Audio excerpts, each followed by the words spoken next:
Thanksgiving, a time where families gather to eat roasted turkey. But in November of 2019, it wasn't a turkey that was getting roasted, it was a Redditor. Redditor u/Grateful posted an image of himself pointing a switch at his family members to r/pics with the caption, "Showing family my Pokémon collection over Thanksgiving." One of the first things you'll notice when looking at this photo is the various looks of disappointment on the faces of u/Grateful's family members. Needless to say, the other Redditors did not have nice things to say about this photo. Man-child. So, do you have a girlfriend yet? I've never seen so much disappointment in one room before. Bro, why? Why is this something worth showing not only to your parents, but the action worth showing to the internet? The picture spread to various other subreddits and was edited in various ways to further mock OP. And in 2020, u/Grateful reposted the image, lamenting the fact that he won't be able to show his family his Pokemon collection during the pandemic. The comments on this post were just as brutal the second time around. It seemed like u/Grateful had been completely and utterly defeated.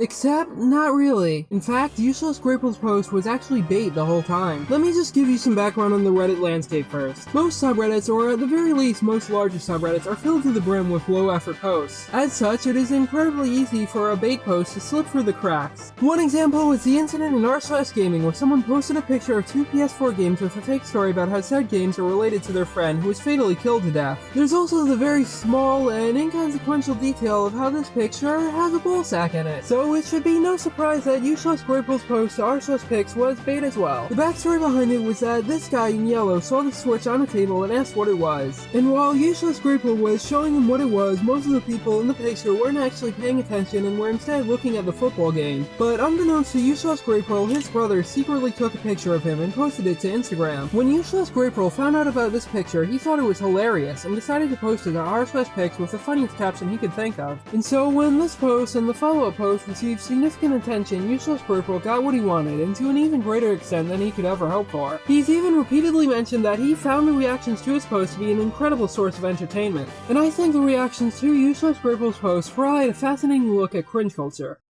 There is one comment in the follow-up post from someone who realized it was bait that was incredibly fascinating to me. Man in the blue is clearly thinking, 4 fire-type attacks on a starter and a team with no ground resistances? Fucking scrub. Edit!